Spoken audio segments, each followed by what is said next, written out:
Hi guys, welcome back to our channel. I'm Libby. And I'm Este, and we're the co-founders of Splendor. We are talking about maskne today. We didn't think that we would still have to be talking about this topic. No. But we are.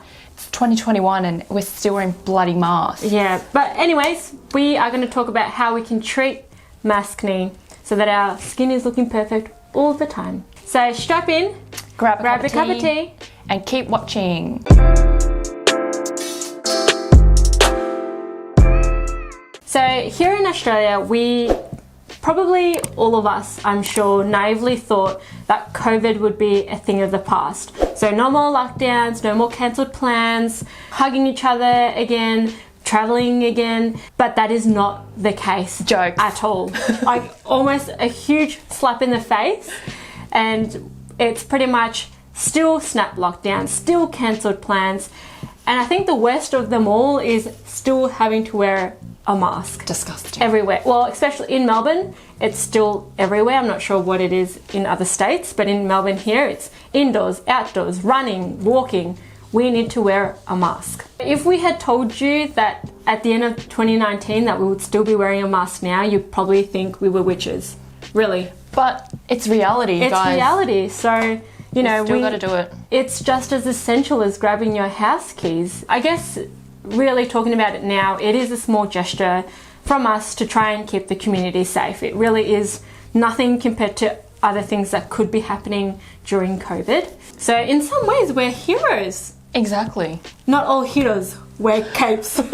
We can't do anything about it. All we can do is learn how to treat it and live with it a little bit better. Yes. You know? So just changing our habits here and there just to keep that maskne at bay. So if you haven't heard of maskne, have you been living under a rock? But if you haven't, it is essentially the way it sounds. It's mask and acne put together. It's the acne caused by wearing a mask, especially during COVID. And what causes it? Mainly, it's the friction and the rubbing of the mask against your skin, which can sometimes be super irritating, but because of that, it leads to blemishes. What makes it a bit more worse is all of the sweat, the oil, the secretion, the moisture, the disgustingness under there, your breath, the moistness. All of that combined together causes maskne. It's like bacteria's favorite spot, like that humidity, warmth. It's just like a happy place for bacteria. It's their home, really. You've created a home for the bacteria. I hope they're paying rent. Probably not. It's our job to kind of treat it. No one wants it. So we've got a few tricks up our sleeve about how to treat maskne and how to make it go away or live with it a little bit better. So first tip, Este, is to always cleanse your face if you don't already, and then also detoxify it maybe once or twice a week. So obviously, as Libby just said, what causes maskne is a lot of that bacteria and that build-up of moisture, heat, humidity, and your breath under the mask. So that sort of builds up and creates this layer on your skin. So if you don't wash that off, it obviously is going to aggravate your skin and cause blemishes, clog up those pores. So you want to cleanse thoroughly every single day, day and night, whether it's an oil cleanser or a gel cleanser. You want to do it regardless. And it's essentially to get rid of that layer of bacteria that you've just created under your mask. And that just helps prevent those bacteria from wreaking havoc. Our recommendation would actually be to go for a gentle cleanser, and what we mean by gentle cleanser is probably a more sulfate-free cleanser. Not because there's anything wrong with sulfates, it's just that a sulfate-free cleanser ensures that you don't overstrip your skin and then cause further irritation, because at this point your skin's already quite vulnerable. So gentle cleanser, day and night, please do not forget. Our second tip is don't skip out on the moisturizer. Cleansing's important, but the second step that goes hand in hand with that is actually moisturizing your skin. And this may sound a bit iffy to some people because you're like, my skin's already oily and disgusting from all of that breathing under the mask and stuff. So why would I put extra moisturizers in there to make it worse? But it can actually be quite beneficial for you. So after you cleanse, make sure you go in with a moisturizer because it creates a nice barrier that is going to prevent your skin coming in contact with further bacteria, right? So look for moisturizers that contain ceramides, fatty acids, cholesterol, and squalene, because these are all really good ingredients to incorporate into your skincare routine that'll help you create a nice barrier and strengthen your skin barrier, more importantly as well. So these components are actually naturally occurring in the skin as well. So you're essentially replenishing those that have been lost in the skin. And you're preventing water loss as well when you're putting a moisturizer on. So we need that hydration as much as possible to keep the skin nice and healthy and strong.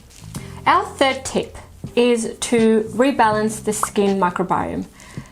If you haven't heard of what skin microbiome is, it essentially is the bacteria that actually exist on our skin. So on our skin, there's actually another layer and it's sort of filled with bacteria. Don't fret. There is good bacteria and there's also bad bacteria. And the good bacteria is actually really good for the skin because that's what gives it the strength. It creates another layer for protection and it also helps with radiance. Without it, you pretty much get more of a dull, premature aging. So you do need those good bacteria. Then obviously when there's the good, there's always the bad. So the bad bacteria again is what we create ourselves through our breathing, through the moisture and the humidity, and that's what we want to try and get rid of. But you also want to feed the good bacteria so that they can continue to strengthen the skin. So nowadays I think that there's a lot of skincare out there now that have prebiotic or postbiotic. I think there's products as a moisturizer, as a toner, or even as a serum to be able to help to balance the skin microbiome. I use one. My personal favourite is one from Esme Skin Minerals. Delicious. They've got a milk range, which is really nice. So the probiotic that I use is like a milky serum. Delicious. Which is really nice. And you just use a milky serum and then you've got your moisturizer and then... Yes. Yeah. Milky serum, moisturizer on top, perfect. Get my probiotics in for the day. Yes, skin's glowing. Yeah, love it. Check it out. Love it for you. Okay, our fourth tip is to not wear makeup. Now, I know some people are like, how can I live without makeup? And I get that. If you do have to wear it, then at least try to keep it minimal. I think ever since COVID came, everyone started wearing less makeup anyway. Like you can see it in the trends and the culture, like everyone's really stripped back on the makeup. If it's just everyday wear, people go very light these days. They just wear something quite simple, especially because they have to wear a mask on top of it 90% of the time. So that's great. We recommend you do that as well. Wear very minimal makeup, such as mineral-based makeups, tinted sunscreens, tinted moisturizers are great as well. We highly recommend Clay Cosmetics CCC cream. That is fantastic for a no makeup kind of thing. Here's Libby's first impressions. Yeah, check that out. I tried it the other week and I love it. Use it for every day now rather than cakey face. Because if you do go out with a full face of makeup and putting a mask on top, it can make it a little bit worse sometimes, especially because you're already clogging your pores with the makeup and on top of that introducing more moisture into there. So again, a perfect breeding space for bad bacteria, which leads to acne. So you may be causing more damage to your skin than you hoped. And I think it actually is a great opportunity during this time to actually give the skin a bit of a break from all that heavy makeup and just, have a chance to breathe a little. Embrace the natural look. Yep.